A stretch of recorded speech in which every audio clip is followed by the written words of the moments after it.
तीन लोक नौ खंड में गुरु ते बड़ा न कोई। करता करे न कर सके, सतगुरु करे सो होय। गुरु को सर पर राखिए, चलिए आज्ञा माय। कहते कबीर तादास को, तीन लोक भय नाय। मेरे मन के मंदिर में गुरुदेव आना। मेरे मन के मंदिर में गुरुदेव आना। अंधेरी निशा एक दीपक जलाना। मेरे मन के मंदिर में गुरुदेव आना। अंधेरी निशा एक दीपक जलाना। भरे मुझ में नख सिख से अवगुण है स्वामी। भरे मुझ में नख सिख से अवगुण है स्वामी। गुरु प्यारे अवगुण न चित्त में बसाना। गुरु प्यारे अवगुण न चित्त में बसाना। मेरे मन के मंदिर में गुरुदेव आना। अंधेरी निशा एक दीपक जलाना। मैं फंस कर अगर मोह माया में भूलूं। मैं फंस कर अगर मोह माया में भूलूं। तो तुम दीन बंधु हमें न भुलाना। तो तुम दीन बंधु हमें न भुलाना। मेरे मन के मंदिर में गुरुदेव आना। अंधेरी निशा एक दीपक जलाना। अंधेरे में दर दर भटकता हूँ स्वामी। अंधेरे में दर दर भटकता हूँ स्वामी। किरण एक छोटी सी मग में दिखाना। किरण एक छोटी सी मग में दिखाना। मेरे मन के मंदिर में गुरुदेव आना। अंधेरी निशा एक दीपक जलाना। जमाने ने लाखों लगाए हैं ठोकर, जमाने ने लाखों लगाए हैं ठोकर। मेरे सतगुरु तुम न ठोकर लगाना, मेरे सतगुरु तुम न ठोकर लगाना। मेरे मन के मंदिर में गुरुदेव आना, अंधेरी निशा एक दीपक जलाना। तेरे होते दास की डूबी जो नैया, तेरे होते दास की डूबी जो नैया, है सोचा तुम्हें क्या कहेगा जमाना, है सोचा तुम्हें क्या कहेगा जमाना। मेरे मन के मंदिर में गुरुदेव आना, अंधेरी निशा एक दीपक जलाना।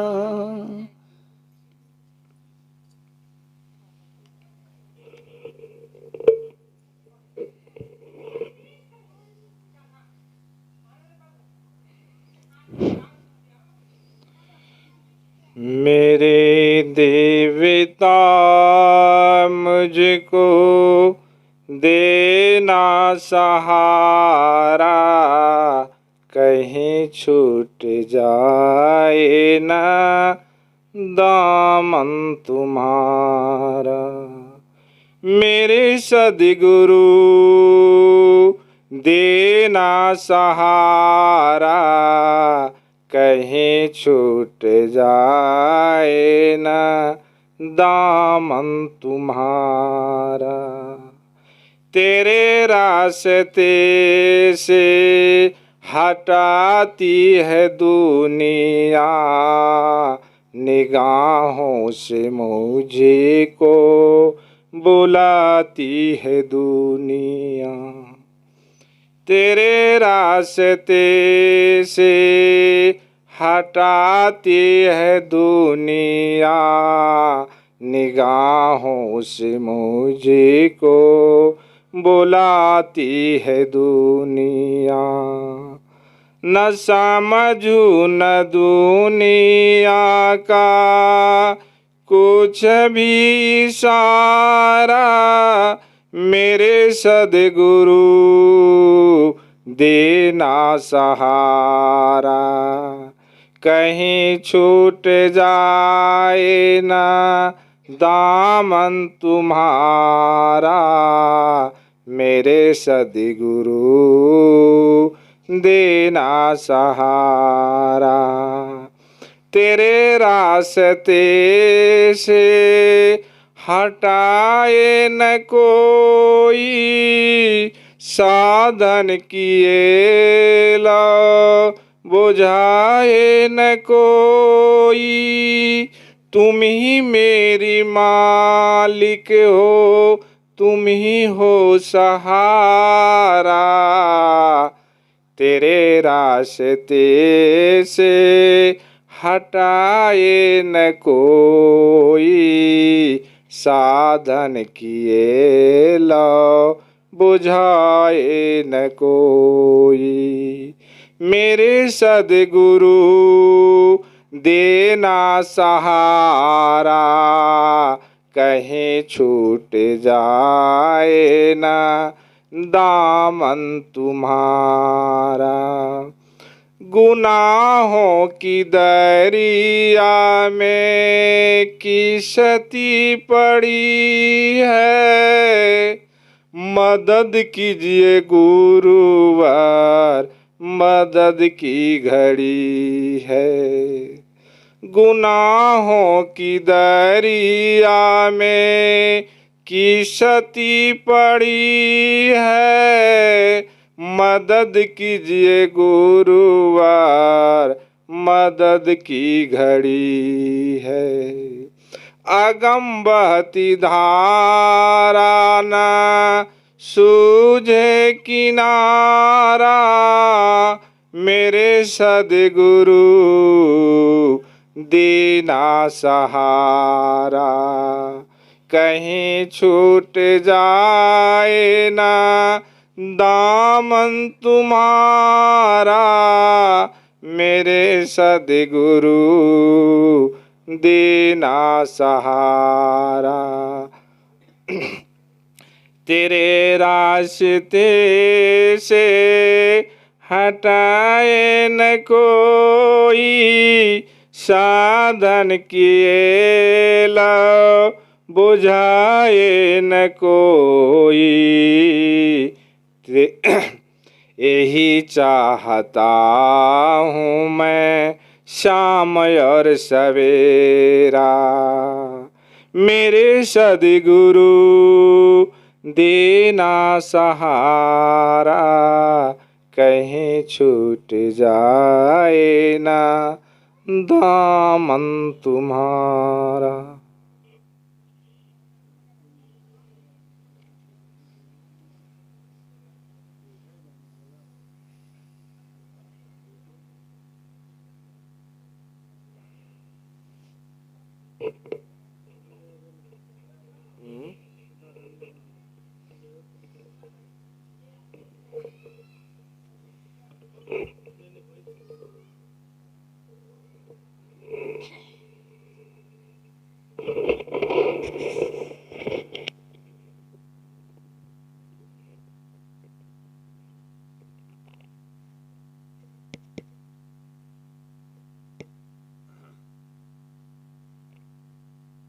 सात समुद्र की मसी करो,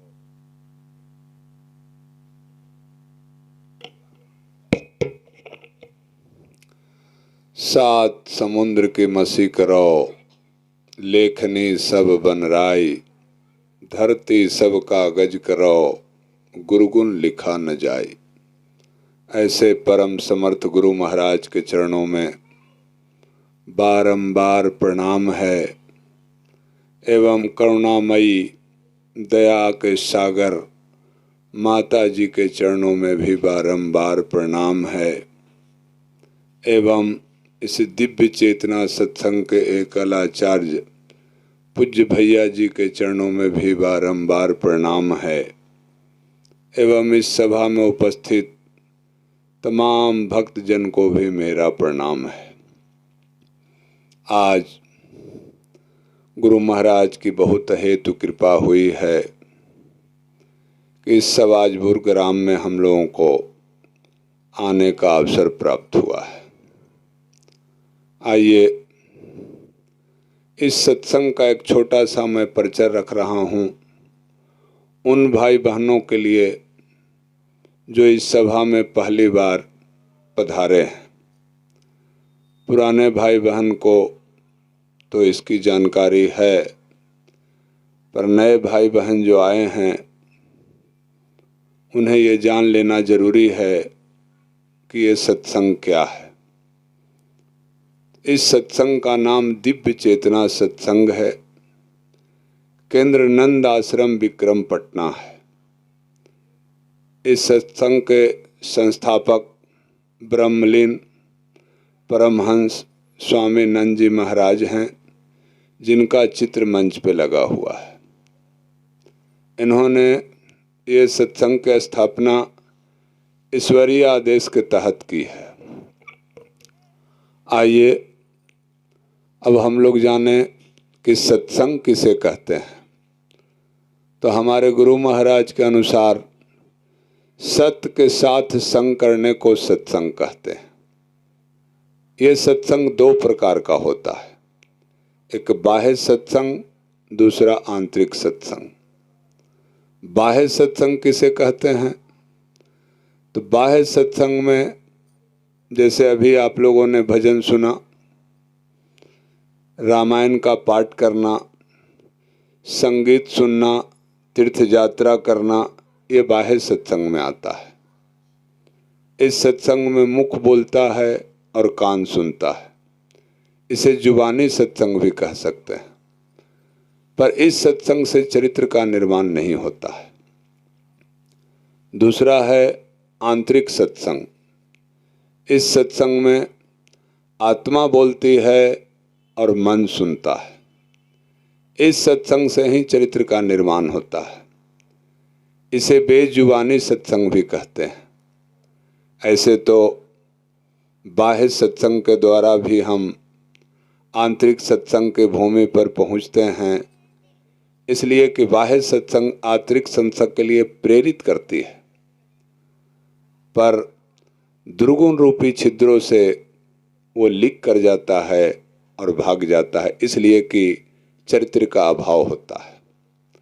यदि आंतरिक सत्संग की महिमा का कहीं गुणगान किया गया है, उसी आंतरिक सत्संग में ये दिव्य चेतना आता है। और इस आंतरिक सत्संग की महिमा का गुणगान करते हुए गोस्वामी तुलसीदास जी कहते हैं, तात स्वर्ग अपवर्ग सुख धैर्य तुला एक अंग, तुले न ताहि सकल मिले जो लो एक सत्संग। यानी स्वर्ग और अपवर्ग के सुख को तराजू के एक पल्ले पे यदि रख देते हैं तो भी एक लौ का जो सत्संग का सुख है वो भारी पड़ जाता है। इतनी बड़ी सत्संग की महिमा का गुणगान है। अब वो एक लौ का जो सत्संग है वो कैसे प्राप्त होगा? हमारे गुरु महाराज कहते हैं, एक लौ का मतलब होता है जो हम लोग आँखों का जो पलक दबाते हैं, बस इतना को ही एक लौ कहते हैं। और इतना देर का भी सत्संग का अगर सुख है तो स्वर्ग और अपवर्ग के सुख से भी बड़ा सुख इसका प्राप्त होता है। तो ये सुख है कहाँ? क्या हमारी आंखें जो देख रही है इसी में ये सुख है? तो आंसर होगा नहीं, ये भी एक दिन मिट जाने वाला है। तो क्या सुख राम में है? क्या सुख कृष्ण में है? क्या सुख बजरंगबली में है? तो राम के मानने वाले कहते हैं कि राम 12 कला के अवतार हैं। तो कृष्ण के मानने वाले कहते हैं नहीं, राम से बड़े कृष्ण हुए इसलिए कि ये 16 कला के अवतार हैं। शिव को मानने वाले कहते हैं कि नहीं, इनसे भी बड़े महादेव हुए इसलिए कि देवों के देव महादेव हैं। एक तीसरे आते हैं, वो बोलते हैं कि नहीं, इनसे भी बड़े देवी जी हुए इसलिए कि अधिष्ठात्री है। यानी एक मानता दूसरे मानते को काटते फिर रही है। बहुत असमंजस की स्थिति है। ठीक हालत वही है कि 100 वाट का अगर कहीं बल्ब लगा दिया गया है और दूसरे जगह पर 200 वाट का अगर बल्ब है तो सारा ध्यान उधर 200 वाट बल्ब की तरह खींचता हुआ चला जाता है। बहुत असमंजस की स्थिति होती है कि जाएं तो कहाँ जाएं, वो सत्य है कहाँ? जिसके बारे में कहा जाता है कि सत्य अडिग है, अमर है, अकाट्य है, तो वो सत्य है कहाँ? तो हमारे गुरु महाराज कहते हैं कि हाँ, वो सत्य है। इसके लिए कोई लंबी पुस्तक पढ़ने की ज़रूरत नहीं है, बहुत ज़्यादा परेशान होने की ज़रूरत नहीं है। वो सत्य हमारे अंतर में आत्मा के रूप में प्रतिष्ठित है। इसी के साथ संग करने की बात कही गई है। और ये जब मुख पर आता है तो मुख बोलने लगता है, कान पर आने पर कान सुनाई देने लगता है, आँख पर देखने आने के बाद आँख दिखाई देने लगता है, हृदय पे आने के बाद हृदय धड़कने लगता है। पर यही सत्य जब एक दिन इस शरीर से निकल जाता है तो मुख रहता है पर बोल नहीं पाता, कान है पर सुन नहीं पाता, आँख है पर देख नहीं पाता। कितनी भयावह स्थिति बन रही है। सब कुछ यथावत शरीर है, सिर्फ सत्य शरीर से निकल गया है, बाकी सारा बॉडी का सारा पार्ट्स पड़ा है। अब इस शरीर को 1 मिनट के लिए भी घर में लोग कोई अंदर रखने के लिए तैयार नहीं है। कल यदि प्रणाम किया जाता था तो उस सत्य के कारण इस शरीर को प्रणाम किया जाता था। आज इस शरीर को 1 मिनट के लिए घर में कोई रखने के लिए तैयार नहीं है और इसका एक नया नाम पड़ जाता है मुर्दा या लाश। अब इसे लोग जला देते हैं या दफना देते हैं। अगर सत्य की बात कही गई है तो इसी सत्य की बात कही गई है और इसी सत्य के साथ संग करने को सत्संग करते हैं। इसी सत्य के साथ संग करके परम गुरु बनते हैं, महागुरु बनते हैं, सदगुरु बनते हैं। ये सत्संग का परिचय हुआ। अब ये भी जान लेना जरूरी है कि इस सत्संग का नाम दिव्य चेतना रखा गया। तो दिव्य चेतना क्या है? तो चेतना का मतलब होता है होश और ज्ञान। मन की 4 स्तर से इसे आंका गया है। चेतन, अवचेतन, अधिचेतन, अतिचेतन। अति चेतना को ही हम दिव्य चेतना कहते हैं। जब गुरु की बताई हुई क्रिया को निरंतर जब हम करते जाते हैं तो एक दिन हम दिव्य चेतना में पहुंचते हैं और हम मानवों का जो उद्देश्य है, लक्ष्य है, वही दिव्य चेतना में पहुंचने का ही लक्ष्य है। हम मानव जोनि में आने का उद्देश्य ही यही है, दिव्य चेतना में जाना। दूसरी बात यह है कि चेतना का जो 4 स्तर है तो उसमें पहला चेतना जो है उसे शरीर चेतना भी कह सकते हैं। पर अक्सर हम लोग इस शरीर चेतना में ही रह जाते हैं। ये भूल जाते हैं कि इस चेतना के अलावे भी 3 और शरीर है और चेतना शरीर का देख रेख करते करते उसकी सुख सुविधा को पहुंचाते पहुंचाते इतना मोहित हो जाते हैं, इतना उसमें घुल मिल जाते हैं कि हम ये भूल जाते हैं कि और भी 3 शरीर है। परिणाम ये होता है कि ये चेतना जो है, चेतना शरीर एक दिन नष्ट हो जाता है, स्वाभाविक है। और जब चेतना शरीर का अंत होता है तो बाकी 3 शरीर को हमने तो चार्ज किया नहीं, इसलिए शरीर नष्ट होता है, चेतना रह जाती है। जब चेतना रह जाती है तो शरीर की भूख प्यास बनी रहती है, कामना बनी रहती है, पर शरीर तो रहता नहीं है। उसका परिणाम ये होता है कि खाने की सारी सामग्री सामने पड़ी हुई है और हम भूख से तड़प रहे हैं पर खा नहीं सकते हैं, इसलिए कि जो शरीर नहीं है। प्यास से तड़प रहे हैं, सामने गंगा जी बह रही हैं पर पानी पी नहीं सकते हैं, इसलिए कि जो शरीर नहीं है। कितनी भयावह स्थिति होती है कि संसारिक कामना में फंस के उलझ के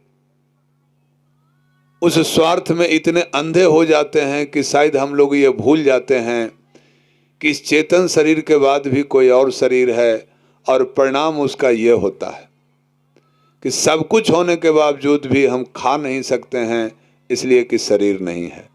इसलिए हमारे गुरु महाराज कहते हैं कि इस चेतना शरीर को रहते भर में इतना तो साधना करके, इतना क्रिया करके अपने आप को निश्चित कर लो, उस स्थान पर पहुंचा दो ताकि ये दिन देखने को नहीं मिले। और ऐसी बात नहीं है कि इसका लाभ हमें शरीर अंत के बाद मिलता है, ऐसी बात नहीं है। शरीर रहते भर में भी इसका लाभ मिलता है। जब गुरु की बताई हुई क्रिया को निरंतर हम करते रहते हैं तो उसका पहला लाभ ये मिलता है कि विपरीत स्थिति में भी हम अपनी समता को बनाए रखते हैं। ऐसी बात नहीं है, समस्या आते रहती है, पर उस समस्या आ जाने के बावजूद भी हम अपने आप को पथ विचलित नहीं कर पाते हैं और शांति से वो सारा कष्ट को आराम से सहन कर लेते हैं। जैसे आप देखे होंगे कि मछली विपरीत धार में चल के भी अपने आप को खुशहाल महसूस करती है। उसे ये एहसास नहीं होता है कि हम विपरीत धार में चलते हैं। आध्यात्मिक भाषा में इसे मत्स्य चेतना का जागरण भी कहते हैं। पर यह संभव तभी हो सकता है कि इसके अलावे 3 और शरीर है, सूक्ष्म शरीर, कारण शरीर, महाकारण शरीर। जब ये तीनों से आपका दोस्ती हो जाएगा, जब जोग हो जाएगा, तभी यह चीज संभव है। और यह जोग कैसे होगा? जब निज के साथ आप संग करना चालू करेंगे तभी जोग होगा। और तब विपरीत परिस्थिति आने के बावजूद भी आप अपनी समता को बनाए रखेंगे। तीसरी, ये सत्संग गुरु प्रधान सत्संग है। मानव जोनि में ही गुरु की प्रधानता है, बाकी शेष किसी जोनि में गुरु की कोई आवश्यकता नहीं है।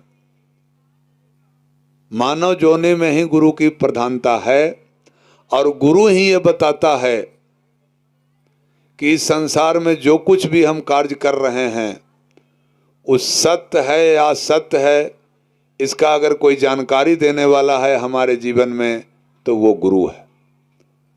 वरना हमें क्या पता है कि जो मैं कार्य को कर रहा हूं इसका निर्णय लेने का अगर कोई हक रखता है तो वो गुरु रखता है। वरना मुझे क्या पता। और गुरु को ही ये पता है कि हमारे अंतर जगत में जो हमारे पास पावर है, शक्ति है, अगर उससे कोई दीदार कराने का सामर्थ्य रखता है तो वो गुरु ही रखता है। वरना मुझे क्या पता कि हमारे अंतर में कोई पावर है या मैं पावरलेस हूं। अगर इस चीज का कोई जानकार है तो वो गुरु ही है। पर गुरु की सानिध्यता मिल जाने के बाद, गुरु की बताई हुई कार्य को करने के बाद, गुरु एक दिन हमें भी उस सत्य असत्य का जांचने का पारखी बना देता है। वो गुरु ही है। और गुरु के बारे में जैसा कहा गया है कि गुरु वो पावर है, जैसे आप लोगों ने देखा होगा कि एक कमजोर गाय जो एकदम बहुत कमजोर हो गई है, पर अगर 250 ग्राम भी दूध अगर कर रही है तो ग्वाला उसी का दूध, गाय के अंदर में दूध है पर गाय फिर भी कमजोर है, पर उसी का दूध को निकाल के ग्वाला उसे पिला कर उसे पहलवान बना देता है। पर गाय को पता नहीं है कि दूध हमें पहलवान बनाता है। ठीक यही कार्य गुरु करता है। हम उदास हो रहे हैं, निराश हो रहे हैं, बहुत पथ विचलित हो रहे हैं, कोई रास्ता नहीं मिल रहा है, पर यदि हमारे जीवन में गुरु का सानिध्य मिला है तो वो मार्ग बता देता है गुरु कि तुम क्यों परेशान हो रहे हो, इस मार्ग से चलो और सारा कष्ट तुम्हारा नष्ट हो जाता है। अगर ये कार्य कोई कर सकता है तो वो गुरु कर सकता है। इसीलिए तो गोस्वामी तुलसीदास जी कहते हैं कि बिन गुरु भवनिधि तरय न कोई, जो विरंच शंकर सम होई। यानी शंकर के समान भी यदि समर्थता आ गई है और हमारे जीवन में अगर गुरु का न मिलना हुआ है तो इस भव सागर में डूब ही मरना है। ऐसी गुरु की प्रधानता है। चौथी बात है, इस सत्संग का उद्देश्य है नैतिक उत्थान एवं मानव धर्म का प्रचार। मानव का धर्म एक है। जैसा कि हमारे गुरु महाराज कहते हैं, धर्म का मतलब क्या है? तो धर्म का मतलब है धारण करना। किसे धारण करना है? तो स्वभाव को। और मानव का एक ही धर्म बताते हैं। अगर 10-20 कहीं दिखाई पड़ता है, 10-20 की अगर बात होती है तो धर्म नहीं है, वो एक जमात है, एक समाज है। हमारे गुरु महाराज के अनुसार हर वस्तु का एक धर्म है और वो धर्म उसके अंदर है। पर हम मानव कैसे हैं जो हम अपने धर्म को बाहर घूमते फिर रहे हैं, बाहर ढूंढते फिर रहे हैं। जैसे हर वस्तु का एक ही धर्म है, तो हम मानव का 10-20 कैसे हो सकता है? मेरा भी एक ही धर्म है। हर वस्तु का धर्म अंदर है, तो मेरा धर्म बाहर कैसे हो सकता है? मेरा धर्म भी अंदर है। और हम इसलिए दुखी हैं कि हम अपने धर्म को बाहर खोजते फिर रहे हैं। जैसे नींबू का धर्म खटापा है, जो उसके अंदर है। मिर्ची का धर्म तीतापा है, जो उसके अंदर है। ईख का धर्म मिठापा है, उसके अंदर है। अभी तीनों वस्तु को आप कितना भी तोड़ दें, रगड़ दें, जला दें, अपने धर्म से वो विचलित नहीं होता है। जैसे मिर्ची को आप जला दें या सीधा रखें, उसका धर्म तीतापा है, तो जलने के बाद भी वो अपने धर्म को नहीं छोड़ रहा है। ठीक यही स्थिति नींबू का है। उसे काट दें या पीट दें, उसका धर्म खटापा है, तो वो उस धर्म को नहीं छोड़ रहा है। ठीक इसी प्रकार से गन्ना है। अब कितना भी उसे तोड़ दें, जला दें, काट दें, उसका धर्म मिठापा है, वो अपना धर्म को रखेगा। पर हम मानव के पास अंतर धर्म की बात न करके बाहर धर्म में ढूंढते चल रहे हैं और फिर बोलते हैं कि शांति नहीं है। तो शांति बाहर में कहाँ है? शांति अंदर है, जिसके साथ हमारे गुरु महाराज कहते हैं कि इसके साथ संग करो, और इसके साथ जब संग करोगे तो सब कुछ प्राप्त हो जाएगा। और उसी की क्रिया यहां बताई जाती है। दूसरी बात, इस सत्संग की सबसे बड़ी उपलब्धि है कि जब इस साधना को आप करते हैं तो साधना करने के बाद सबसे बड़ी जो ऊर्जा प्राप्त होती है उसका नाम है निर्भीकता। आप अपनी बात को किसी प्लेटफार्म पे कहीं पर भी निर्भीक होकर तभी आप रख सकते हैं जब आपका अंतर हृदय जो है वो जागृत होने लगता है। और ये जागृत कैसे होगा? तो इस क्रिया को करने से होगा। और एक निर्भीक व्यक्ति ही कहीं पर कुछ बोल सकता है। एक निर्भीक व्यक्ति ही सत्य बोल सकता है। एक निर्भीक व्यक्ति ही किसी को क्षमा कर सकता है। यह हमारी सत्संग की बहुत बड़ी उपलब्धि होती है। दूसरी बात गुरु महाराज ने बताया कि इस सत्संग के लिए, इस ऊर्जा को प्राप्त करने के लिए घर द्वार छोड़ के कहीं जाना नहीं है, कोई वस्त्र चेंज नहीं करना है, कोई जंगल में नहीं जाना है। आप अपनी घर गृहस्थी की सारी कार्यवाही को करते हुए बहुत आसानी से इस कार्य में आप बहुत आगे जा सकते हैं। जिस बात को कहा गया है उस मुकाम को आप प्राप्त कर सकते हैं। इसके लिए घर गृहस्थी आपका बाधा नहीं है, घर गृहस्थी आपका सपोर्ट करता है। कुछ लोग भले आपको दिग्भ्रमित कर सकते हैं, पर खैर उनकी अपनी सोच होगी। पर हमारे गुरु महाराज का साफ कहना था कि आपकी जो अपनी दिनचर्या है, जिस कार्य से आपका जीवन जीविका है, उसे पहले पूर्ण कर लें। इसके बाद शेष बचा हुआ समय में इस क्रिया को करें, ना कि अपनी सांसारिक जितनी कार्यवाही है उसे बाधित करके और दिन रात सत्संग में लगे रहें। ऐसी बात हमारे गुरु महाराज ने की है। सुबह और शाम का जब भी आपको अपने कार्य से निवृत्त होने के बाद आधा घंटा सुबह और आधा घंटा शाम का समय निकालने के बाद भी उस लक्ष्य को बड़ी आसानी से आप प्राप्त कर सकते हैं। दूसरी बात उन्होंने कहा कि सत्संग के लिए कोई पहले से कोई फंड निर्धारित नहीं होता है। इसमें कोई अध्यक्ष सचिव का चुनाव नहीं होता है। इसमें सीधी सी बात है, हमारे गुरु महाराज ने साफ बताया था कि वहाँ पर सत्संग होता है जहाँ पर 2-4-10 लोग होते हैं, या जो भी उनकी तादाद रही हो, आपस में मिल बैठ के विचार कर लेते हैं। सत्संग में होने वाला एक निर्धारित खर्च को अपने हिसाब से देख लेते हैं और आराम से आपस में मिल के उस खर्च को निपटारा करके सत्संग को कर लेते हैं। इस सत्संग के लिए कहीं पर बाजबरदस्ती किसी को चंदा बिहरी नहीं किया जाता है, किसी से प्रेशर नहीं दिया जाता है। हाँ, जो सत्संग कर रहे हैं, करवा रहे हैं, यदि कुछ लोग स्वेच्छा से इन्हें दान दे रहे हैं तो वो स्वीकार कर लिया जाता है। पर हमारे सत्संग में किसी से प्रेशरली या कोई डिमांड, आराम से भी कोई डिमांड नहीं करता है कि मैं सत्संग करा रहा हूँ, मुझे इतना मदद दीजिए।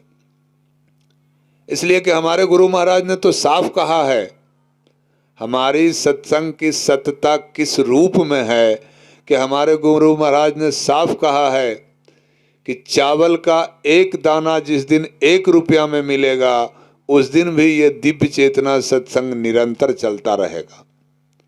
और इसका साक्ष्य देखने को ऐसे मिलता है कि जो भी भाई बहन आश्रम से प्रोग्राम लेके अपने स्थान पर लौटते हैं तो देखते हैं कि पहले से ही रिद्धि सिद्धि वहाँ मौजूद है। इससे साबित होता है कि सत्य है जो अपनी रक्षा स्वयं कर लेता है। ओम शांति।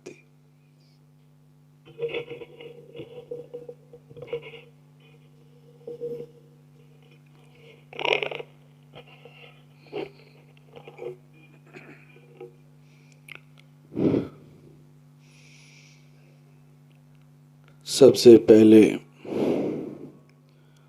परम आराध्य परम पूज्य गुरु महाराज साहब, आपके चरणों में हमारा प्रणाम है। पूज्य गुरु माँ, आज वो यहाँ इस सभा में उपस्थित नहीं हो पाई हैं, लेकिन आपकी उपस्थिति तो हर जगह होती है। परम पूज्य गुरु महाराज साहब की भी उपस्थिति है और आपकी भी उपस्थिति है। जब भी मैं कभी सत्संग के लिए चलता हूँ तो वो खुले दिल से आशीर्वाद देकर के भेजती है, जाओ मैं तुम्हारे साथ हूँ। तो ऐसे माँ के चरणों में भी हमारा प्रणाम है। इस दिव्य चेतना सत्संग के उपदेशक श्री रणधीर सिंह जी, सभा में उपस्थित अन्य सभी पूज्य गुरुदेव के प्यारे भक्तगण, आप सबों को हमारा यथा योग्य नमन है, प्रेम है। जैसा कि अभी आपने सत्संग का परिचय सुना, सत्संग 2 तरह का होता है, बाह्य सत्संग और आंतरिक सत्संग।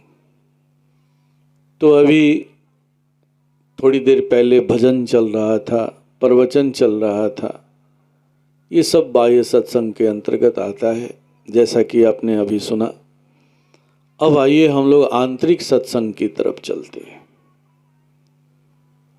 जिस सत्संग से ही हमारे चरित्र का निर्माण होता है। और एक निर्मित चरित्र ही ईश्वर को ठहराव दे सकता है। ईश्वर तो हमारे अंदर कल भी था, आज भी है और आगे भी रहेगा, लेकिन इतनी बड़ी सत्ता के रहने के बावजूद भी हम उसका आंशिक लाभ ही उठा पाते हैं। बहुत छोटे से अंश के रूप में उसका लाभ उठा पाते हैं। बाकी बहुत बड़ा पार्ट, बहुत बड़ा भाग ऐसे ही रह जाता है, क्योंकि हमारे अंदर वो पात्रता नहीं है, वो योग्यता नहीं है। हम अवगुणों से भरे हुए हैं, जिसकी वजह से उस ईश्वर को हमारे अंदर में जितना प्रकट होना चाहिए था वो प्रकट नहीं होता है, वो अप्रगट अवस्था में ही रह जाता है। इसलिए कैसे हम उस ईश्वर को प्रकट करेंगे, कैसे उस ईश्वर का लाभ उठाएंगे, तो इसके लिए सबसे पहला शर्त है चरित्र का निर्माण। भगवान राम से पूछा गया कि प्रभु आप को प्राप्त करने का शर्त क्या है? तो उन्होंने कहा कि पहला शर्त है निर्मल मन जन सो मोहि पावा, मोहि कपट छल छिद्र न भाव। मुझे वही प्राप्त कर सकता है जिसका मन निर्मल हो चुका हो, शांत हो चुका हो, स्थिर हो चुका हो। ऐसे मन वाले ही मुझे प्राप्त कर सकते हैं, मेरे गुणों को धारण कर सकते हैं, पुरुषोत्तम बन सकते हैं। उन्होंने यही रास्ता बताया। तो हम सबों को पूज्य गुरुदेव ने अभी जो क्रिया दी है, जिसका अभी हम अभ्यास करेंगे, वो क्रिया हमें निर्मल बनाती है, स्थिर बनाती है, फिर आगे चल करके निर्मल भी बनाती है। आइए हम सब अभी वो क्रिया करेंगे जिस क्रिया के द्वारा हमारे अंदर में वो पात्रता आती है, कैसे हम अपने अंदर मौजूद ईश्वर को पूर्ण रूप से प्रकट कर पाएंगे, कैसे उसका सही सही लाभ ले पाएंगे। तो इसके लिए आवश्यक है कि हम सब सीधी तरह से बैठ जाएंगे। परम पूज्य गुरु महाराज साहब ने जिन भाइयों को जो साधना प्रविधि बताई है वो वैसा ही करेंगे, उसमें किसी भी तरह का कोई फेरबदल नहीं करेंगे, कोई परिवर्तन नहीं करेंगे, कोई जोड़ घटाव नहीं करेंगे। लेकिन जो लोग नए हैं उनके लिए मैं क्रिया प्रविधि निवेदन कर दे रहा हूं इस खुले मंच से। हमारे परम पूज्य गुरुदेव का ये सिद्धांत था कि जैसे बेटी बेची नहीं जाती है, एक योग्य पुरुष को तलाश करके उसे दान दी जाती है, ठीक वैसे ही ब्रह्म विद्या बेची नहीं जाती है, उसे दान दी जाती है। और ये सत्संग परम पूज्य के इन्हीं आदर्शों का पालन करता है। यही वजह है कि हम सब इस सत्संग की जो साधना है, जो क्रिया है, उसे खुले मंच से देते हैं, बताते हैं। आप देखेंगे कि आजकल दीक्षा के नाम पर, क्रिया के नाम पर कितना बड़ा बाजार सजा हुआ है, लेकिन हमारे परम पूज्य इसके सख्त विरोधी थे।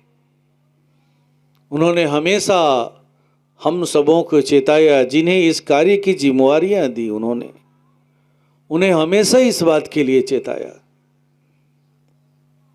कि सबसे पहला शर्त यही है कि इस ब्रह्म विद्या को कभी बेचना मत, खुले हाथों देना। हाँ, योग्य पुरुष की प्राथमिकता हो सकती है, उसकी तलाश करना।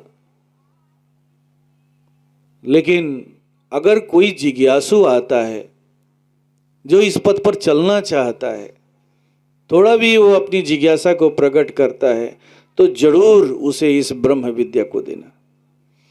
तो आइए मैं क्रिया निवेदन कर रहा हूं। आप श्री राम मंत्र का उच्चारण करेंगे। मंत्र को कैसे बोलना है? तो मध्यमा वाणी से बोलना है, मन ही मन बोलना है। मध्यमा वाणी आप महिलाएं समझ नहीं पाएंगी, तो इसीलिए मैंने कह दिया कि मन ही मन बोलना है। वैसे मध्यमा वाणी कंठ की वाणी है। तो मंत्र को बोलना है। मंत्र क्या है? तो श्री राम। फिर मंत्र को सुनना है। जब आप बोलेंगे तो आपको सुनाई पड़ेगा, अंतःकरण के कान से सुनाई पड़ेगा, अंतःकरण में सुनाई देगा, क्योंकि आप मध्यमा वाणी से बोल रहे हैं, मन ही मन बोल रहे हैं। और तीसरा चरण है देखना है। क्या देखना है? तो मंत्र को बोलने सुनने से जो स्पंदन, जो तरंग पैदा हो रहा है, उसे ही देखना है। ये जो तरंग, ये जो स्पंदन है ना, यही आपके गुरु की ऊर्जा है, गुरु की सत्ता है। यही वो सत्ता है जो आपको इस पार से उस पार ले जाएगी। यही वो सत्ता है जो आपको भावसागर से पार कराएगी। यही वो सत्ता है जिस सत्ता के बारे में कहा गया कि बिन गुरु भाव निधि तरई न कोई, जो बिरंची शंकर सम होई। अगर आप शंकर के समान समर्थ हो गए हैं, तपस्वी भी हो गए हैं, और अगर आपके जीवन में गुरु का साथ नहीं है, तो फिर आप चाहे कितने भी बड़े तपस्वी क्यों ना हो जाएं, समर्थ क्यों ना हो जाएं, ओजस्वी क्यों ना हो जाएं, तेजस्वी क्यों ना हो जाएं, लेकिन आप भावनाओं के सागर से पार नहीं कर पाएंगे, विचारों के सागर से ऊपर नहीं उठ पाएंगे।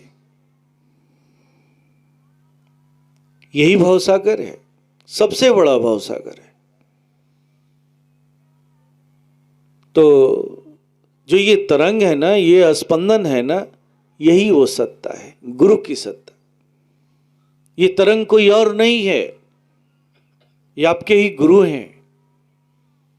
कहा ना कि गुरु केवल शरीर नहीं होता, गुरु शरीर के अलावे एक तरंग भी है, गुरु एक स्पंदन भी है, गुरु एक प्रकाश भी है, गुरु एक शांति भी है, गुरु एक आनंद भी है। ये सारे चरित्र गुरु के। तो जब आप मंत्र को बोलेंगे और सुनेंगे तो तरंग का भी अनुभव कर सकते हैं, स्पंदन का भी अनुभव कर सकते हैं। अगर आपकी पात्रता और ऊंची होगी, श्रेष्ठ होगी, तो हो सकता है आप प्रकाश का भी अनुभव करें, शांति का भी अनुभव करें, आनंद का भी अनुभव करें। जो कुछ भी आपके सामने आएगा या आ रहा है, वो कोई और नहीं है, वो आपके गुरु है। गुरु है। हमारे परम पूज्य गुरु महाराज साहब कहा करते थे कि जब साउंड एनर्जी 2 करोड़ टाइम्स उसकी फ्रीक्वेंसी बढ़ जाती है, तो वही लाइट एनर्जी में बदल जाती है। तो हो सकता है हमारे बीच बहुत से ऐसे साधक हैं जिन्हें प्रकाश की भी अनुभूति होती है। इसलिए मैं बार बार इन सारी चीजों पर प्रकाश डालता हूं, याद दिलाता हूं कि मंत्र को बोलने सुनने से जो भी आपके अंदर में अनुभव आ रहा है, उसे खुले दिल से स्वीकार करें और उसे देखने की क्रिया में जाएं। जब देखने की क्रिया में जाएंगे तो क्या होगा? देखत तुम ही हो जाई, आप भी वही हो जाएंगे जो वो है। यही ये साधना है, यही ये क्रिया है। इसमें कुछ सावधानियां भी हैं। मंत्र बोलने सुनने के बाद देखने की जब प्रविधि में आप आते हैं, तो यहां पर कोई अनुमान नहीं लगाना है, कोई कल्पना नहीं करना है। अक्सर साधक यहां पर भूल करते हैं। किसी सत्संगी भाई या किसी साधक की अनुभूति को सुन लिए, अब उसी के अनुसार वो कल्पना करने लगते हैं। नहीं, आपको कल्पना नहीं करना है। अगर आप कल्पना करेंगे तो फंस जाएंगे। कल्पना करने के बाद जो अनुभूति होगी वो आपके विचारों की अनुभूति होगी। वो सत्ता विचारों से ऊपर है। यहां कोई कल्पना नहीं है, कोई अनुमान नहीं लगाना है। केवल और केवल मंत्र को बोलने सुनने से जो स्थिति बन रही है, अगर तरंग पैदा हो रहा है, स्पंदन का अनुभव में आ रहा है, प्रकाश अनुभव, जो कुछ भी स्वतः ही स्थिति बन रही है, आपको उसे ही देखना है। कोई कल्पना नहीं करना है, कोई अनुमान नहीं लगाना है। ये सावधानी है। तो इस तरह से जब आप इसका अभ्यास करेंगे तो वो तरंग, वो स्पंदन का अनुभव होने लगेगा। और जैसे ही वो अनुभव में आने लगे, मंत्र को छोड़ दे, मंत्र को पकड़े नहीं रहे। ये भी एक शिकायत आती है लोगों को कि बहुत अच्छी अवस्था में हो जा रहे हैं, लेकिन फिर भी एक बैक उन्हें याद आ जाता है, अरे मंत्र तो छूट गया, अब पुनः वो वापस आ जाती है।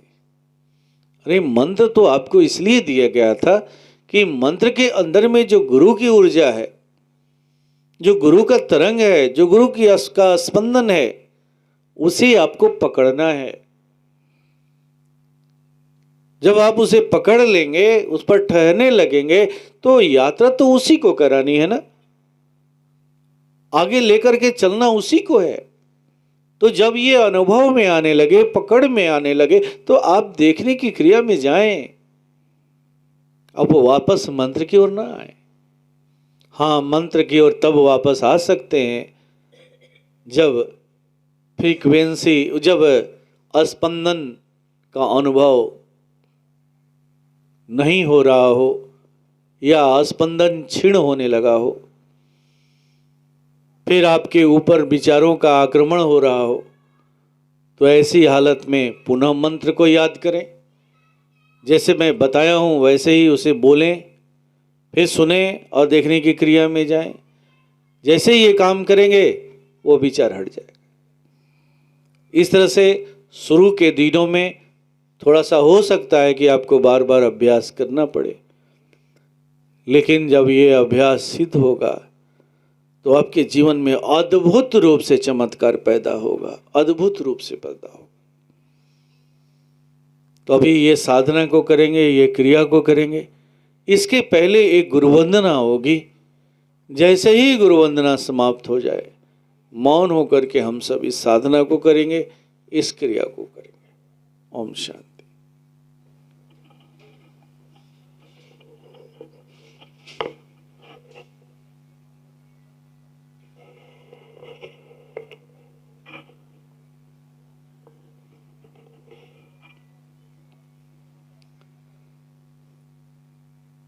शरण में आए हैं हम तुम्हारे, दया करो हे दयालु भगवन। शरण में आए हैं हम तुम्हारे, दया करो हे दयालु भगवन। सुधारो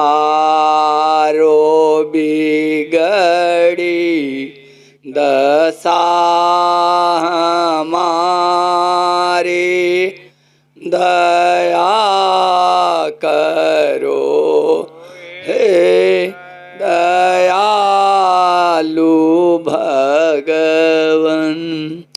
शरण में आए हैं हम तो दया करो हे दयालु भगवन ना हम में बल है ना हम में शक्ति ना हम में साधन ना हम में भक्ति ना हम में बल है ना हम में शक्ति ना हम में साधन ना हम में भक्ति तुम्हारे दर के हैं हम भिखारी दया करो हे दयालु भगवन शरण में आए हैं हम तुम्हारे दया करो हे दयालु भगवन जो तुम पिता हो तो मैं हूँ बालक जो तुम हो स्वामी तो मैं हूँ सेवक जो तुम पिता हो तो मैं हूँ बालक जो तुम हो स्वामी तो मैं हूँ सेवक जो तुम हो ठाकुर तो मैं पुजारी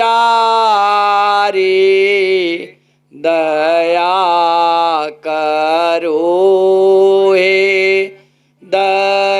दयालु भगवन शरण में आए हैं हम तुम्हारे दया करो हे दयालु भगवन जो हम भले हों तो भी तुम्हारे जो हम बुरे हों तो भी तुम्हारे जो हम भले हों तो भी तुम्हारे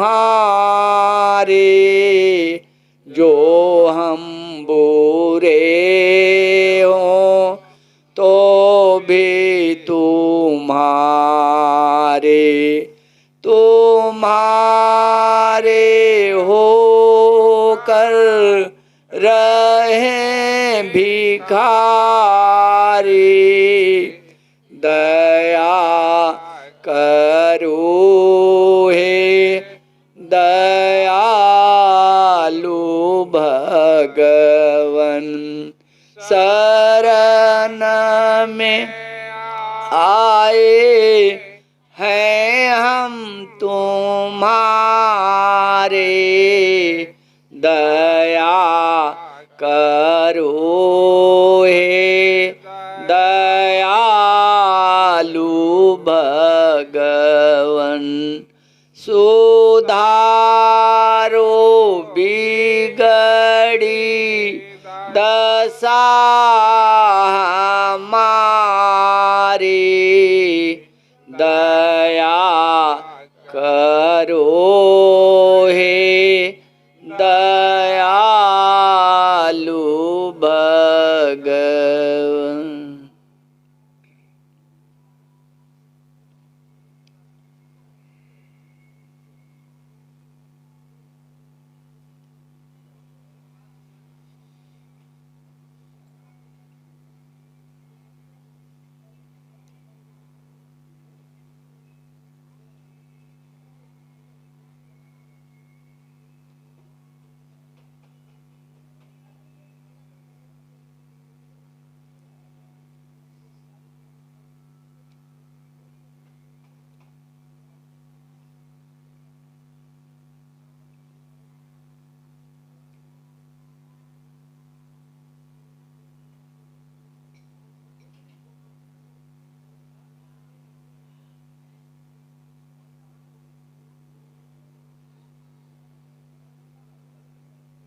भगवान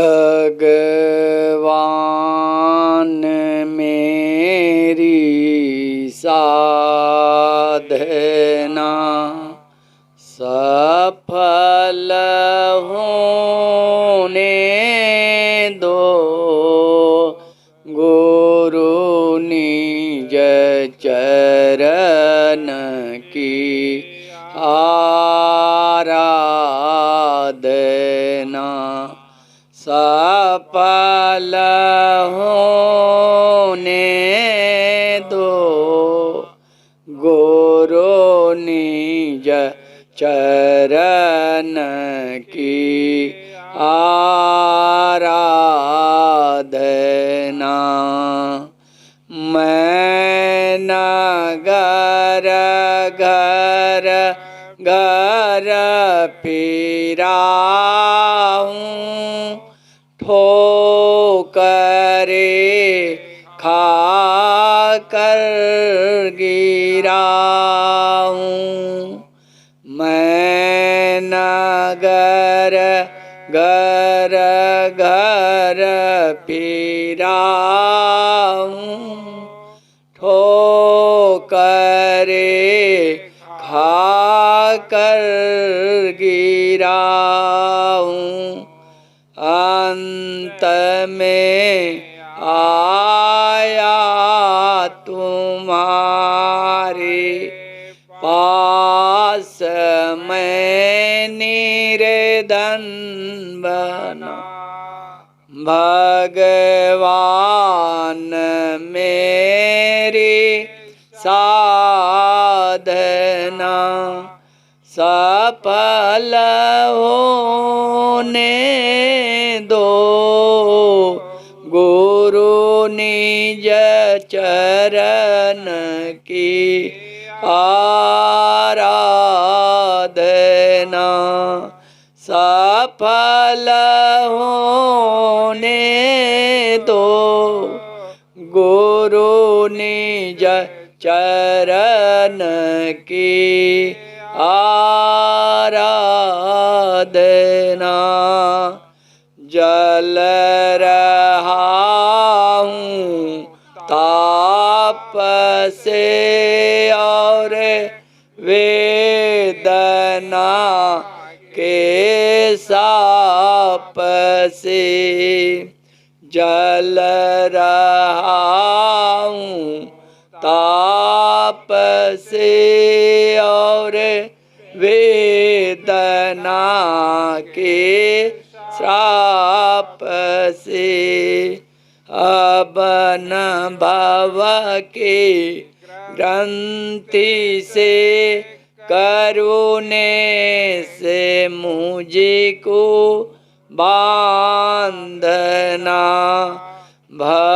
भगवान मेरी साधना सफल होने दो, गुरु निज चरण की आराधना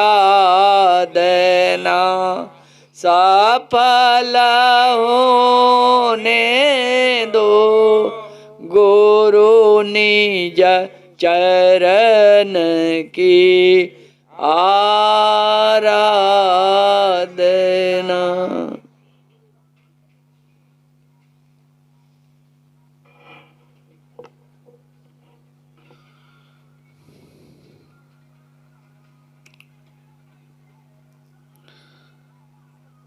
श्री गुरुवे नमः।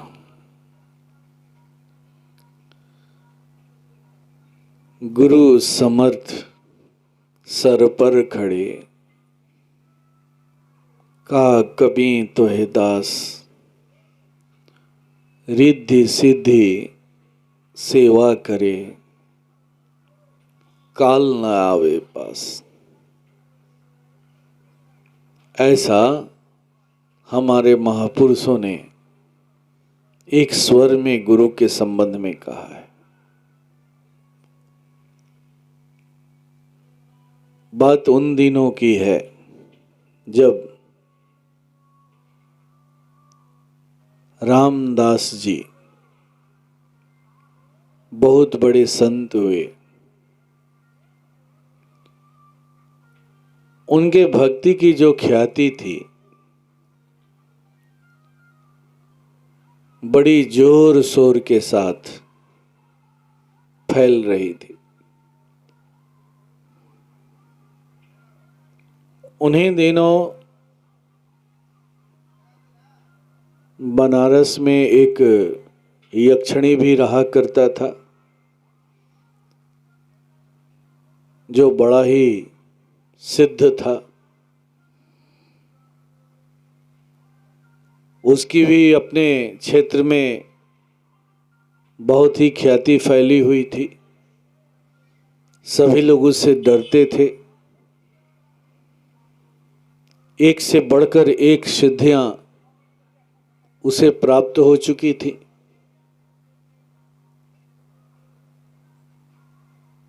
एक दिन उसने एक चिट्ठी लिखा।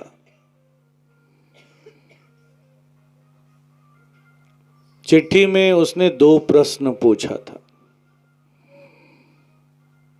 पहला प्रश्न था कि ईश्वर क्या है, और उसने दूसरा प्रश्न पूछा था कि कौन सी ऐसी शक्ति है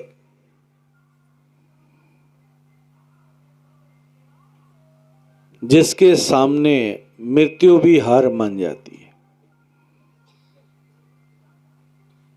यही 2 प्रश्न उसने पूछा। रामदास जी ने चिट्ठी का उत्तर देते हुए पहले प्रश्न का जवाब दिया कि ईश्वर एक शक्ति है। ईश्वर एक शक्ति है। जैसे पृथ्वी के अंदर जो ऊर्जा है वो सबको समान रूप से मिलती है, प्राप्त होती है। अगर पृथ्वी के ऊपर आप एक मिर्ची के पौधे को भी लगा दें, एक ईख के पौधे को लगा दें, एक नींबू के पौधे को लगा दें, तो तीनों को वो समान रूप से अपनी ऊर्जा देती है। उसके ऊर्जा देने में कोई भेदभाव नहीं है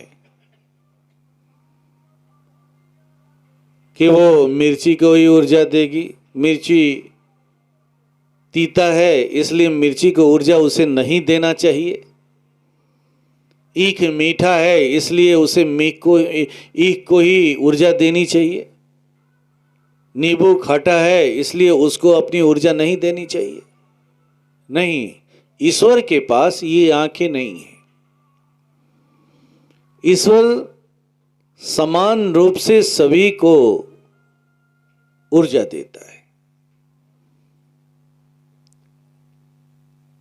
कहा ना कि जैसे पृथ्वी के ऊपर अगर आप, धरती के ऊपर आप मिर्ची के पौधे को लगा दें तो वो मिर्ची को तीताई देती है, ईख को मिठाई देती है अगर ईख के पौधे को लगा दें। अगर आप नींबू के पौधे को लगा दें तो नींबू को खटाई देती है, क्योंकि मिर्ची ने तीताई धारण किया था इसलिए उसे तीताई देती है। नींबू ने खटापा को धारण किया है इसलिए उसे खटापा देती है। ईख ने मीठापा को धारण किया है इसीलिए उसे मीठापा देती है। यही चरित्र है ईश्वर का। इसे एक दूसरे उदाहरण के द्वारा समझे। ईश्वर कैसा है? तो ईश्वर एक बिजली की तरह है। बिजली का न कोई रंग है न कोई रूप है। बिजली के बारे में हम क्या जानते हैं? प्रकाश। नहीं, ईश्वर बिजली का गुण प्रकाश नहीं है। बिजली एक शक्ति है। और जब वो बल्ब में जाती है तो प्रकाश देने लगती है, जब पंखे में जाती है तो हवा देने लगती है, जब एसी में जाती है तो ठंडा देने लगती है, और जब हीटर में जाती है तो वो गर्मी देने लगती है। ये भिन्न भिन्न चरित्र क्यों दिखते हैं उसके? तो इसलिए दिखते हैं कि बल्ब ने प्रकाश देने के फिलामेंट को धारण कर रखा है, इसलिए जैसे ही बिजली उसमें प्रवाहित होती है उसका फिलामेंट जल पड़ता है, प्रकाश में बदल जाती है वो बिजली। जैसे ही वो बिजली पंखे में जाती है, पंखा ने हवा देने के गुण को धारण कर रखा है, तब वो बिजली हवा के रूप में, पंखे के रूप में हवा जाकर के वो हवा देने लगती है, हवा के रूप में बदल जाती है। एसी ने ठंडा देने के गुण को धारण कर रखा है, तो एसी में जैसे ही बिजली पहुंचती है वो ठंडा देने लगती है, और जब हीटर में बिजली पहुंचती है तो वही बिजली गर्मी देने लगती है। इसीलिए कहा गया कि बिजली का न कोई रंग है, ईश्वर का न कोई रंग है, न कोई रूप है। लेकिन ईश्वर क्या है? तो एक शक्ति है, एक ऊर्जा है। आपने जैसा गुण धारण कर रखा होगा वो उसी गुण को बढ़ा देगी। उसके पास कोई भेदभाव नहीं है। इसीलिए कहा जाता है कि राम नाम सब कहे, ठग ठाकुर और चोर। वो एक ठग को भी ऊर्जा देती है, एक चोर को भी ऊर्जा देती है, और एक ठाकुर को भी ऊर्जा देती है। यही चरित्र है ईश्वर का। रामदास जी ने पहले प्रश्न का उत्तर देते हुए यही बात लिखा कि ईश्वर का यही गुण है। ईश्वर एक ऊर्जा है, एक शक्ति है। और दूसरे प्रश्न का उत्तर उन्होंने नहीं दिया। दूसरे प्रश्न के उत्तर में उन्होंने लिखा कि जब भेंट होगी तो इसका उत्तर मैं तुम्हें दूंगा। दूसरा प्रश्न क्या था कि कौन सी वो सत्ता है जिस सत्ता के आगे मृत्यु भी अपना हार मान जाती है, मृत्यु भी अपना धर्म छोड़ देती है। तो इसके उत्तर में उन्होंने लिख दिया कि जब भेंट होगी, समय आएगा, तो मैं आपको इसका उत्तर दे दूंगा। और इस तरह से उन्होंने चिट्ठी का उत्तर दे दिया। कुछ दिनों तक रामदास जी का सत्संग चलता रहा।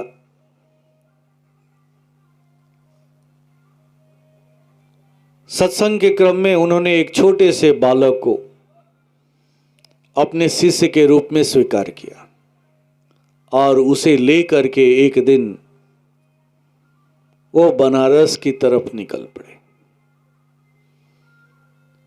बनारस शहर में न प्रवेश करके बल्कि उसके बगल में ही एक जगह था जहां थोड़ा बहुत जंगल नुमा क्षेत्र था।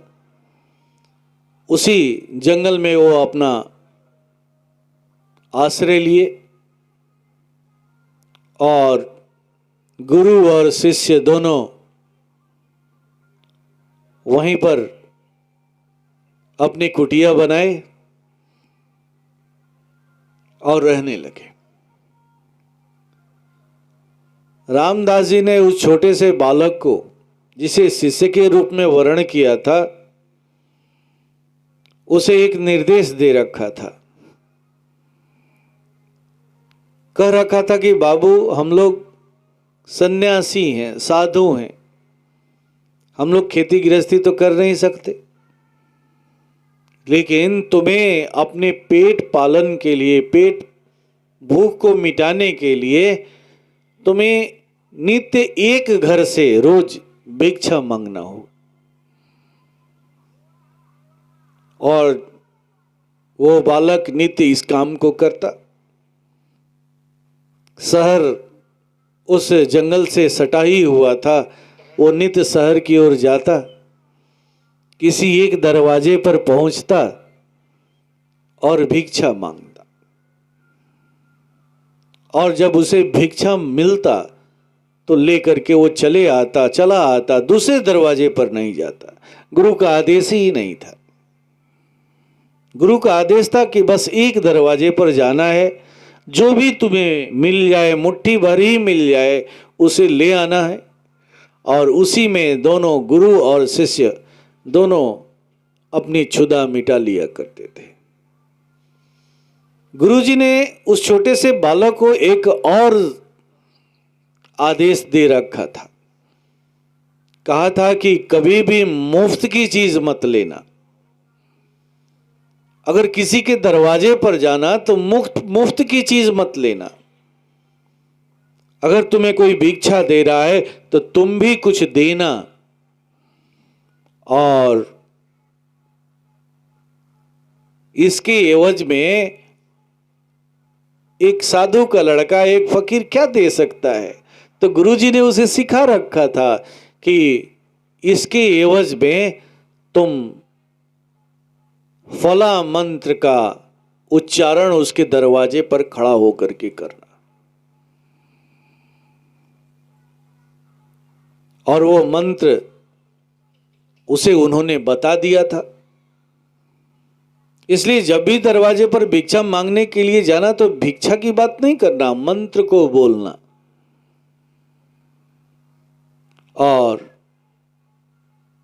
मंत्र का आशय क्या था कि इस संसार में गुरु से बढ़कर के कोई भी नहीं है। मेरा गुरु महान है। इस संसार में मेरे गुरु से बढ़कर के कोई नहीं है, कोई नहीं है। यही उस मंत्र का आशय था। अब वो छोटा सा बालक जिस दरवाजे पर जाता उस मंत्र को बोलता। मंत्र संस्कृत में था। वो बालक स्वयं इसका अर्थ नहीं जानता था, लेकिन गुरु ने उसे दिया था, इसलिए वो संस्कृत में ही उसका उच्चारण करता। और उस दरवाजे से जो कुछ भी भिक्षा मिलता वो लेकर के चला आता। कभी कभी तो भिक्षा नहीं भी मिलता तो खाली हाथ ही लौट आता, क्योंकि गुरु का आदेश था दरवाजे दरवाजे भिक्षा नहीं मांगना है, बस एक दरवाजे पर जाना है। और उस दरवाजे से जो कुछ भी रूखा सूखा, कम या ज्यादा जो कुछ भी मिले उसे लेकर के चले आना है। इसी तरह से गुरु और शिष्य का जीवन चल रहा था। एक दिन वो बालक घूमते घुमाते संयोगवश उसी तांत्रिक यक्षिणी के दरवाजे पर जा पहुंचा। और उसने उस मंत्र का उच्चारण किया, जिसका आशय था कि इस संसार में गुरु से बढ़कर के कोई भी नहीं है। सारी शक्तियां गुरु से छोटी हैं, गुरु से बढ़कर के कोई नहीं है। और मेरा गुरु सबसे महान है, सबसे महान। जैसे ही ये मंत्र की आवाज उस यक्षिणी के कान में पहुंची, यक्षिणी आग बबूला हो उठा। बड़े गुस्से के साथ दरवाजा को खोला और बाहर निकला। वो तो तांत्रिक था ही, उसके डर से पूरा शहर कांपता था। तो जैसे ही उसने मंत्र के आशय को समझा, वो आग बबूला उठा और दरवाजा खोल करके उस लड़के को श्राप देते हुए कहा कि अरे मूर्ख, मेरे दरवाजे पर आकर के तुम किसी अन्य गुरु का गुणगान करता है। जाओ, तुम कल का सूरज नहीं देखेगा। आज रात तुम्हारी मृत्यु हो जाएगी। तुम जानता नहीं है तुम किसके दरवाजे पर आकर के इस तरह की बात कर रहा है। जाओ, तुम्हारी कल मृत्यु हो जाएगी, तुम कल का सूरज देख नहीं पाएगा। और वो लड़का जैसे ही सुना, डर से थर थर कांपने लगा। रोते हुए जहां गुरुजी के साथ वो ठहरा हुआ था वहां पहुंचा और गुरुजी के समक्ष जाकर के रोने लगा। गुरुजी ने पूछा कि क्या हो गया बेटा। लड़के ने रोते हुए सारी बात बताई। गुरुजी, अब मैं रात में मर जाऊंगा ना, सुबह का सूरज नहीं देख पाऊंगा ना। गुरुजी ने कहा कि घबराओ मत, एक काम करो, तुम संध्या का समय होने वाला था।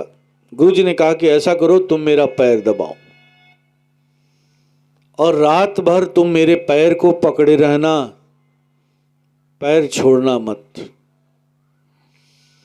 चाहे तुम्हारे सामने कोई भी क्यों ना आ जाए, कोई भी परिस्थिति क्यों ना आ जाए, तो मेरे पैर को पकड़े रहना, पैर दबाते रहना और घबराना मत और मुझे जगाना भी मत। मैं जो कह रहा हूं केवल उस आदेश का पालन करना, तुम्हारा बाल विवाह का नहीं होगा। वो बालक डरा हुआ था। गुरुजी ने जब इस बात को कहा तो उसे थोड़ा सा राहत महसूस हुआ और गुरुजी सोने के क्रम में आ गए और वो बालक जैसे ही गुरुजी सोने लगे, बालक उनका पैर दबाना शुरू किया। पैर दबाना तो एक बहाना था। वो इस तरह से गुरुजी के पैर को पकड़े हुए था, गुरुजी के पैर से जुड़ा हुआ था। रात्रि का पहला पहर शुरू हुआ। 10 बजे के आसपास देखता है कि उसकी मां आकर के खड़ी हो जाती। मां कहती कि अरे बेटा, तुम कितने दिनों से घर से गायब हो, यहां आकर के क्या कर रहे हो? तुम अपने घर परिवार को भूल गए हो, अपनी मां को भूल गए हो। चलो चलो, तुम्हें तो घर चलना चाहिए, तुम यहां क्या कर रहे हो? लड़का ने कहा जैसा कि गुरुजी ने आदेश दिया था, कहा कि मां, मैं अपने गुरुजी के साथ हूं, मैं किसी दूसरे के साथ नहीं हूं, मैं गुरुजी के साथ हूं। तुम मां क्यों डर रही हो? तुम उतनी दूर दूर खड़ी होकर के क्यों बात कर रही हो? तुम करीब क्यों नहीं आती हो? तो मां ने कहा कि नहीं बेटा, रात्रि में किसी भी स्त्री को पर पुरुष के पास नहीं जाना चाहिए। लड़के ने कहा कि मां, ये पर पुरुष थोड़ी ही हैं, ये तो गुरुजी हैं और गुरुजी हर तरह की वासनाओं से ऊपर हैं, इसलिए इनके करीब आने में भय कैसा? और ऊपर से मैं भी तो हूं, ऐसा थोड़ी है कि मां तुम अकेली हो, मैं भी तो यहां मौजूद हूं। दरअसल वो मां नहीं थी, वो उस यक्षिणी द्वारा भेजी गई शक्ति थी जो उस बच्चे की हत्या के लिए आई थी। लेकिन बच्चा इस बात को भले समझे या न समझे, वो अपने गुरु के आदेश का पालन कर रहा था। जब वो बालक अड़ गया कि नहीं मां तुम करीब आओ, तो वो आने को तैयार नहीं हो रही थी और इधर बालक कुछ भी सुनने को तैयार नहीं था।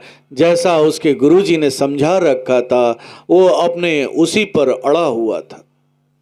गुरुजी के पैर को किसी भी हालत में छोड़ने को तैयार नहीं था। माँ उधर रोने का एक्टिंग कर रही थी, कहूँ वो आंसू बहा रही थी, रो रही थी, गिलगिला रही थी। अरे तू छोड़ के चला आया है, तुम अपनी माँ को भूल गया है, माँ के प्रेम को भूल गया है। मैंने तुम्हें इतने दिन तक गर्भ में रखा, तुम्हारी देखभाल की, तुम्हारा मल मूत्र साफ किया, कितनी सेवा की, लेकिन तू कैसा निष्ठुर हो गया है, तू भूल गया है। तरह तरह से उसे माँ ने अपने डोरे डालने का प्रयास किया उस पर, लेकिन वो कुछ भी सुनने को तैयार नहीं था। उसे उस यक्षिणी की बात याद आ रही थी कि जा कल का सूरज तू नहीं देखेगा। बस गुरुजी ने कहा था कि चाहे कुछ भी हो जाए, कोई भी आ जाए, तुम मेरा पैर मत छोड़ना। वो गुरुजी का आदेश पालन कर रहा था। थोड़ी देर के बाद वो शक्ति जो मां के रूप में खड़ी थी वो थक हार जाती है, उसका कोई बुद्धि काम नहीं करता है, तो वो थोड़ी देर के बाद गायब हो जाती है। इस तरह से कुछ देर और बीता। रात्रि का दूसरा पहर आया, मध्य रात्रि 12 बजे। तो वहां पर एक राक्षसी पैदा होती है, राक्षसी प्रकट होती है, बड़ी जोर से हुंकार मारती है कि मैं आज तुम्हें तुम्हारी हत्या कर दूंगी, तुम्हें नष्ट कर दूंगी, तुम्हें और तुम्हारे गुरुजी दोनों को मार दूंगी। बड़ी बड़ी दांत हैं, बड़े बड़े बाल हैं, वो तलवार कटार हाथ में लिए हुए है, तरह तरह से उसे डरा डरा रही है, धमका रही है। अब उसका विकराल रूप देख करके वो बालक अपनी आंखें बंद कर लेता है, लेकिन किसी भी हाल में वो अपने गुरु का पैर छोड़ने को तैयार नहीं है, तैयार नहीं है। तरह तरह की बात वो करती है, तरह तरह से, कभी बवंडर के रूप में आती है, तो कभी आंधी के रूप में आती है, तो कभी कुछ रूप में, कभी मुंह से अग्नि फेंकती है, तरह तरह से उसे वो डराने का प्रयास करती है। लेकिन वो किसी भी हालत में, किसी भी कीमत पर वो अपने गुरु का पैर नहीं छोड़ता है, अपनी आंखें बंद कर लेता है और राक्षसी की तरफ देखता ही नहीं। और इस तरह वो भी थक हार करके वो शक्ति वहां से चली जाती है, वो करीब नहीं आती है। इस तरह से दूसरा पहर भी बीत जाता है, फिर तीसरा पहर आता है। तीसरे पहर में भी एक से बढ़कर के एक आकृतियां सामने प्रकट होती हैं, तरह तरह का उसे प्रलोभन देती है, उस छोटे से नन्हे से बालक को बहलाने का, फुसलाने का, डराने का, धमकाने का प्रयास करती है। कभी अग्नि प्रकट होता है, तो कभी आंधी प्रकट होता है, तो कभी तूफान उठता है। किसी तरह से ये बालक उस पैर को छोड़े तो सही, लेकिन वो बालक अपने गुरु के पैर को पकड़े हुए है। जब डरने लगता है तो अपनी आंखें बंद कर लेता है, छोड़ता नहीं। इस तरह से वो बालक पैर दबाते दबाते गुरुजी के पैर पर ही सो जाता है। और थोड़ी देर के बाद सुबह हो जाती है, सूर्योदय भी हो जाता है। 8 बज गए, पूरी तरह से धूप उग गई, पूरी तरह से धूप निकल गया। अब गुरुजी उठते हैं। गुरुजी की आदत नहीं थी इतना देर तक सोने की। गुरुजी तो ब्रह्म बेला में ही जग जाया करते थे, अपनी पूजा अर्चना साधना किया करते थे। लेकिन आज गुरुजी सूर्योदय के बहुत देर बाद तक सोए हुए। 8 साढ़े 8 बजे वो उठते हैं। उठने के बाद शिष्य को, उस बच्चे को जगाते हैं और कहते हैं कि ऐसा करो, बहुत जोर की भूख लगी है, कल हम तो खाए नहीं थे, तुम भी नहीं खाया था, जाओ भिक्षा मांग करके लाओ। और उस दरवाजे पर जरूर जाना जिस दरवाजे पर उस तांत्रिक ने तुम्हें कहा था कि जाओ तुम कल का सूरज नहीं देखेगा, उस दरवाजे पर तुम जरूर जाना। अब इधर राजा इधर जो बालक था पूरे उत्साह से भरा हुआ था, सूर्योदय हो चुका है, अभी उसकी मृत्यु तो हुई नहीं। अब पूरे ऊर्जा के साथ, पूरे विश्वास के साथ, पूरे उमंग के साथ उस दरवाजे पर जा पहुंचता है और बड़ी जोर के साथ उस मंत्र का उच्चारण करता है, मेरे गुरु जैसा महान इस संसार में कोई नहीं है, गुरु से बड़ी सत्ता कोई नहीं है, कोई नहीं है, कोई नहीं है। जैसे ही यक्षिणी के कान में ये आवाज पहुंचती है, यक्षिणी बड़ी जोर से दौड़ते हुए आता है और उसके पैर पकड़ लेता है। दरअसल होता क्या है कि रात्रि को यक्षिणी जितनी भी सिद्धियां कर रखा था,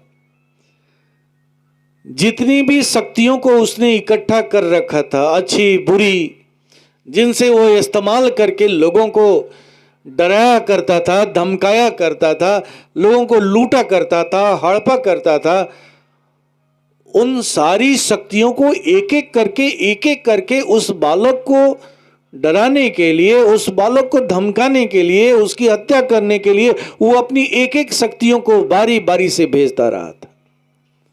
और जब शक्तियां वहां जाती थी, कभी मां का रूप पकड़ करके, तो कभी किसी जानवर का रूप पकड़ करके, शेर और भालू का रूप पकड़ करके, तो कभी राक्षसी का रूप पकड़ के, वो शक्तियां बारी बारी से वहां जाती थी।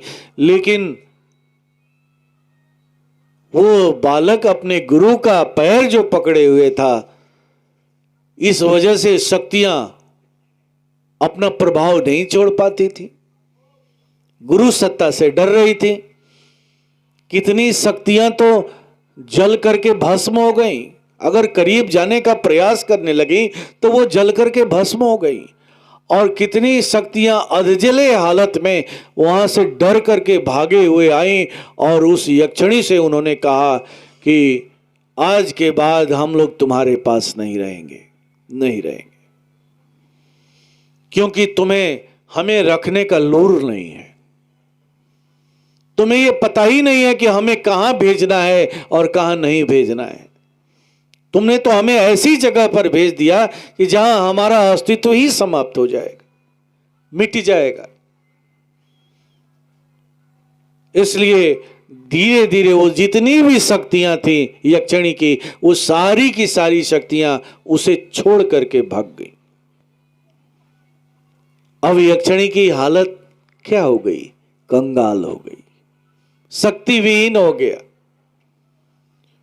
और जैसे ही उसने सुबह में उस बालक को देखा, जाकर के पैर पर गिर पड़ा, कहा कि तुम्हारे गुरुजी कौन हैं? मैं उनसे मिलना चाहता हूं। ऐसे समर्थ पुरुष को मैं एक बार देखना चाहता हूं, जिसे देख करके, जिसके करीब जाकर के मेरी सारी शक्तियां, सारी सिद्धियां मुझे छोड़ करके भाग गई। बालक ने कहा कि हाँ जरूर चले, मैं अपने गुरुजी से जरूर आपको मिलाऊंगा। अब यक्षिणी कहता है कि ठहरो ठहरो, मैं उनके पास ऐसे नहीं जाऊंगा, कुछ उनके लिए लेकर के जाऊंगा। और वो अपने घर में जाता है।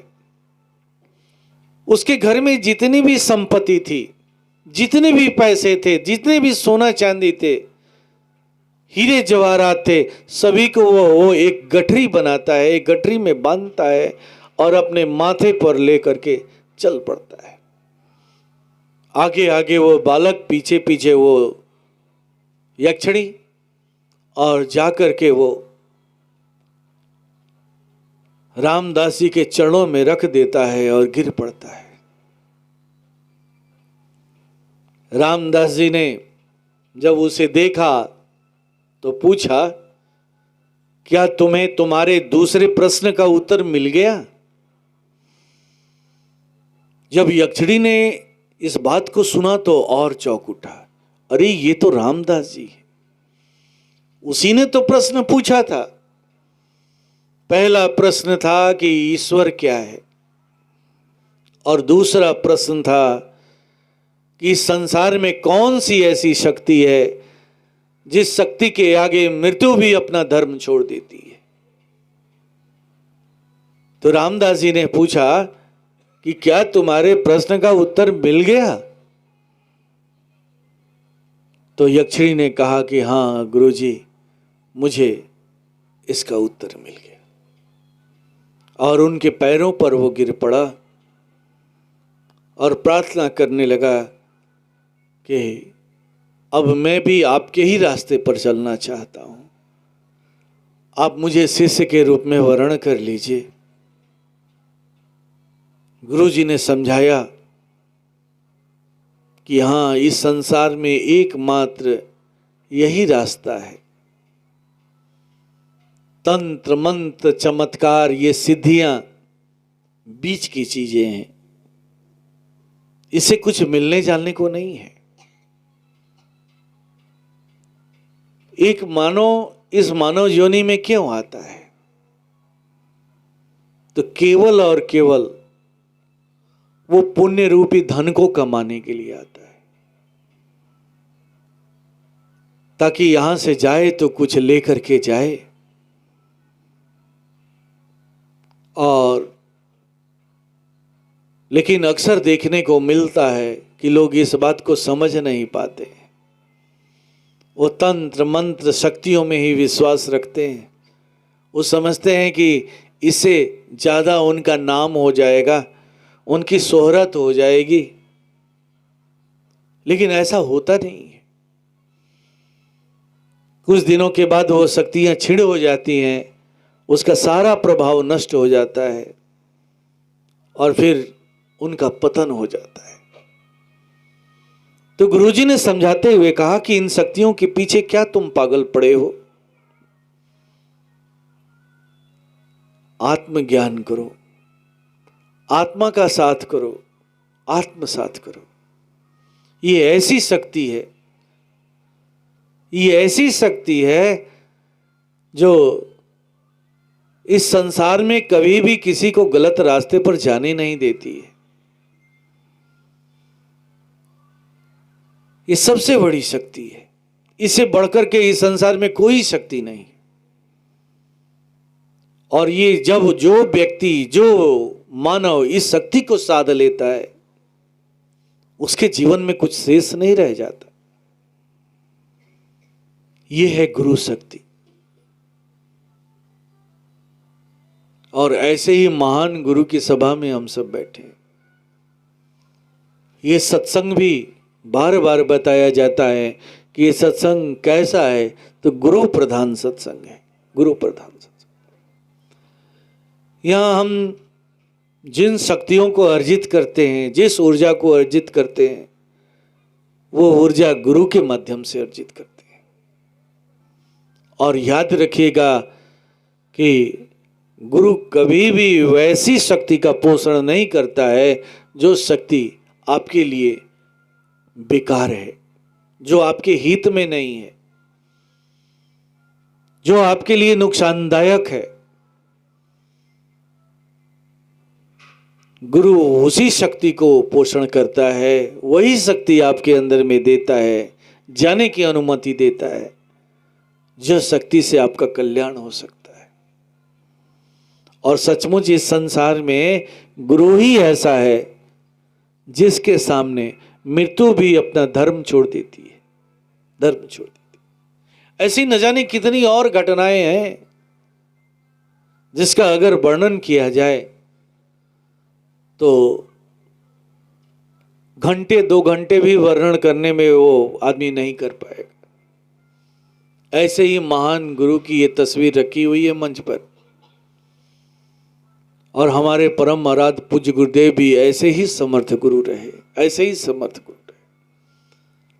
हर तरह से वो अपने शिष्यों की देखभाल करते रहे, उनकी रक्षा करते रहे।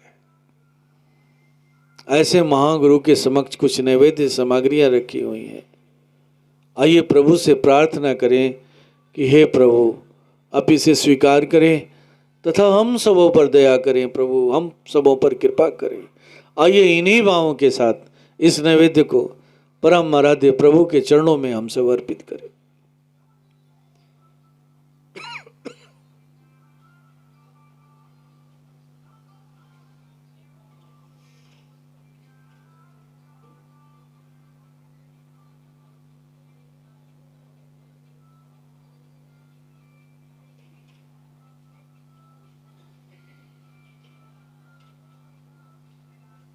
बस त्वमेव माता च पिता त्वमेव त्वमेव बन्धो च सखा त्वमेव विद्या द्रविणं त्वमेव सर्वं मम देवदेव। ॐ सेनावतु सेनो वुनक्तु सवीर्यं करवावहै तेजस्विनावधीतमस्तु मा विद्विषावहै।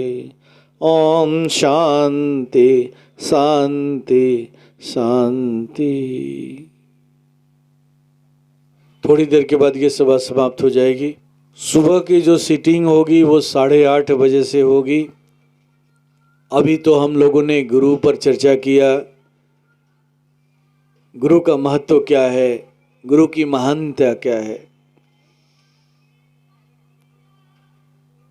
आगे अन्य सीटिंग में हम लोग सत्संग पर चर्चा करेंगे कि सत्संग क्या है और गुरु का सत्संग क्या है।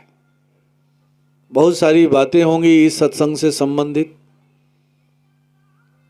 तो आप सबसे निवेदन है कि सुबह 8:30 बजे आप लोग यहाँ इकट्ठा होकर के इस सत्संग का आनंद लें। इस सत्संग की सबसे बड़ी खूबसूरती है कि यहाँ बाह्य सत्संग भी होता है और आंतरिक सत्संग भी होता है। दोनों सत्संग का लुत्फ आप उठाइए, उसका आनंद लीजिए। तो आप सब सुबह 8:30 बजे यहाँ जरूर इकट्ठा हों ताकि आपकी झोली में कुछ विशेष चीज प्राप्त हो। ओम शांति।